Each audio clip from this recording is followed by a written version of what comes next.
Sanlida Archery has been making the rounds recently with their marketing campaign, sending out their new traditional bows out to influencers and creators.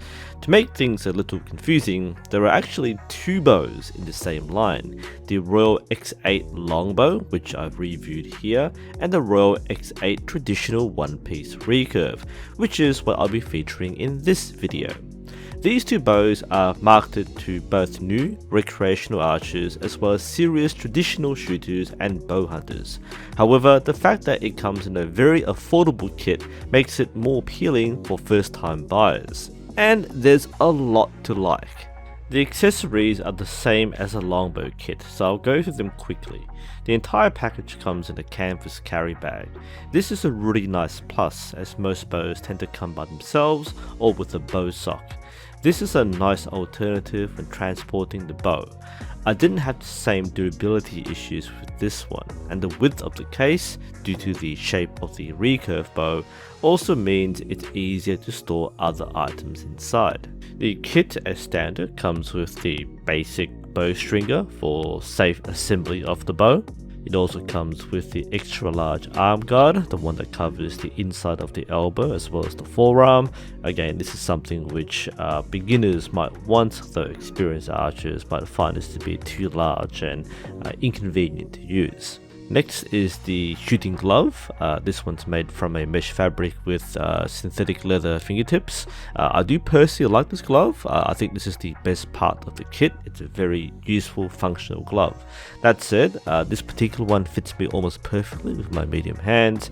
There is only one size, and my other one from the longbow kit was a little larger, so consistency might be different depending on what you get. Next we have the arrows. The kit comes with 6 standard carbon arrows, 500 spine, 30-inch uncut. These do not match the bow. You can't choose which arrows you get, so if you have the right length and the right weight, it's perfect, but in most cases it's going to be mismatched. There are enough to get you started, but you probably want to use your own arrows as soon as possible. The string is a D97 Flemish twist string. It's a nice two-tone heavy-duty string. For those that don't realize, the Flemish twist strings have this braided look, so it's meant to look like this. It's not broken or frayed or damaged. It's not in the loop, which is served. It is a bare string on the end loops, so that's what it looks like. And as you saw before, it comes with the fur string silencers. The purpose of these is to dampen the vibrations on the string, giving a much more satisfying sound when you shoot the bow. Now these have to be installed by hand. There are no instructions, but they're really easy to put on. You can easily find tutorials online if you're not sure. And now for the bow itself. The Royal X8 traditional one-piece recurve is a 60-inch bow. The draw weight goes from 30 pounds to 60 pounds in 5-pound increments. This particular bow is 35 pounds. The material is laminated wood from America, though it doesn't specify what kind of wood. The limbs are made from a maple wood core and fiberglass outer layers. Now I personally quite like the aesthetics of this bow. The two-tone look with the light and dark woods do have a nice eye appeal, which is above many bows of this level, which tend to be a single color or very lightly accented. So it is very consistent with the same wood and aesthetic as the X8 longbow, which explains why they're both called the Royal X8. So it does have a nice clean traditional look. The black limbs are quite subtle compared to the brighter wooden or white limbs, so overall it does look and feel like a proper one-piece traditional bow. The shelf rug and arrow pass are already set up on the bow. The grip itself is actually quite thin and narrow. It's very smooth with a clear pistol shape. I do quite like this grip. It's very comfortable and easy to use. I'll talk more about that later. Now unfortunately, the really low price does come at a slight cost, nothing major. In this case, the limb finish, the outer black layer, was peeling off as soon as it came out of the bag, so it's not a big deal. It still functions fine, but if you're looking for that eye-pleasing aesthetic, it is kind of annoying. Now I have to give a disclaimer before I evaluate this bow. I did make a mistake when I first took it out. I didn't set the bow up correctly, namely the brace height I had on my bow when I shot at 50 meters was way too short. Now again, partly my fault, but also partly the consumer experience. The user manual does not specify what the brace height should be or how to attain it. Now, I was clearly aware that the brace height was too short. I still shot it and it was okay, but it slapped a lot, and that's because of the contact points with the limb tips. I had to look up the website to find out what the brace height was. It's 7 to 8 inches. That makes sense, so I put a lot of twists in the strings to reach about 7.5 inches of brace height, and that shot much better. Alright, it's too nice today to shoot indoors, so I was going to go outside the shed and fire some shots off. So this is my impression of the Royal X8, the Recurve version. I've already shot this bow, and in the B-roll footage you see when I ranged to 50 meters, I don't have it fully set up, so I didn't have the string silencers, and the brace height there was a little too short. I do have it now correctly set at about 7.25 inch. That's as far as I can go with this bow, so it should be different from the first shot. I'm also using my gold tip traditionals. These are 600 spine, but they are only like 27 inches long compared to the 30 inch uncut version. These aren't correctly spined from this bow, but they do fly okay, so I'm not going to judge it too heavily. More so is how does the bow actually feel. Now, as with a lot of these bows, this is a very light bow. It is small, only 60 inches, but very light. Again, people get surprised a lot when they see light bows. They're used to using the club bows or the takedown bows, which are quite heavy.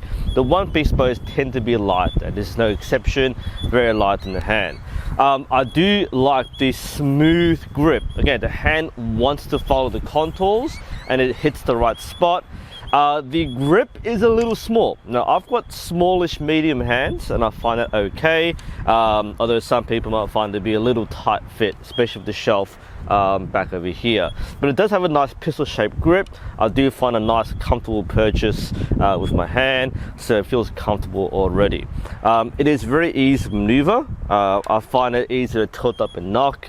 It's a small light bow, and again, I've shot this bow before, but this is my first shot with the thing correctly set up. Let's get my first impressions. Oh, that is sorry, check that. That is a smooth bow. I already liked it when I had it set up incorrectly. I like it even better that it's actually set up right. So the string silencers make a difference, and the brace height makes a big difference. In case you're wondering, having a brace height that is too small creates a bigger draw force curve, right? So you have to overcome the disadvantage, the mechanical disadvantage of the limbs in order to reach full draw. But that wasn't too bad when it was bad. Now that it's better, that's a really, really smooth draw. The vibration almost, that's non-existent. I don't feel it. Again, with the shorter brace height, when I did it wrong, I had a more hand shock, had more vibration, string silencers, right brace height, complete world of difference. Really enjoying this. Now that's a really, really smooth bow. Let's do another one.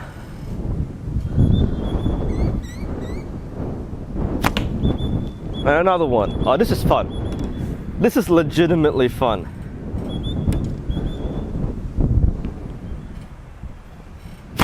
And part of it is the draw weight. All right, now this is intended for anyone from recreational, casual, new to experienced bow hunters.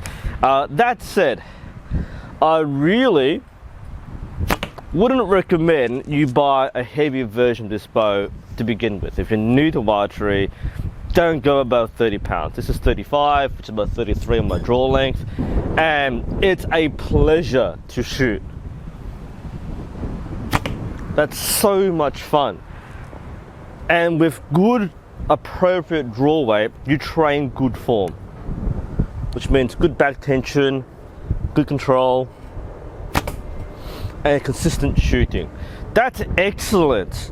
I'm actually really blown away. I liked it in my first impressions on the 50 meter range. Like I said, I like it even better now. I'm genuinely impressed. This is well worth it. The kit is touch and go, hit or miss, but the bow itself shoots really well. So let's do it again. That was actually really fun. Yeah, like I was saying, 35 pound is a light draw weight. You can learn, you can have fun with it.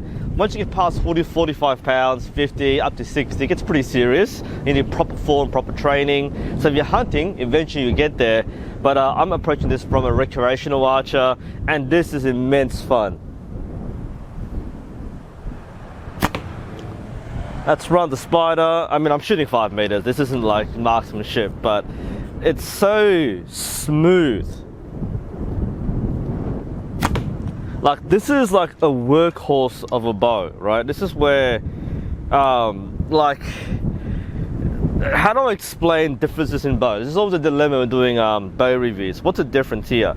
Does it feel like a high performance, top price $1,000 bow? No, it does not. What it does feel like, it feels like a $500 bow, and it costs half the price for the whole kit. So for the function, that's a wind shot. For the function of this bow, this is well worth it. I'm genuinely impressed with how this bow feels. I'm not making this up.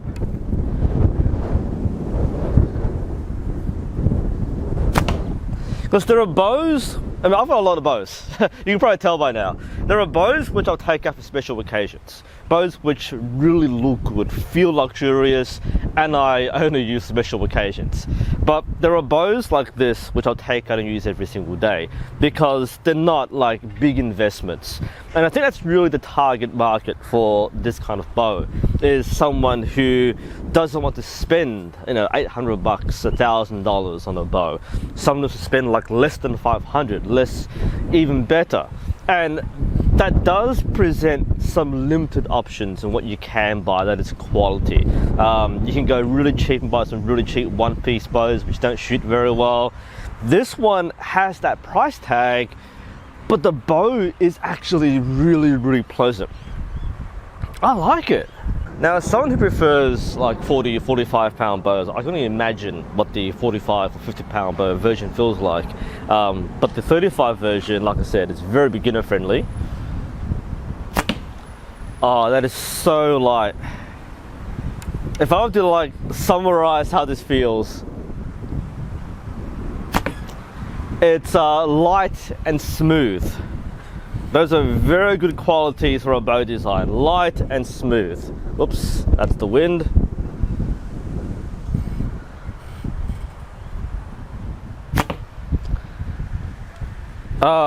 Yeah. I'm actually having fun with this bow. Oh, that's fun. Yeah, this one's definitely good. This one's definitely worth that price.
For me, there are 3 criteria for someone buying a bow, especially for the first time, and that's look, feel, and budget.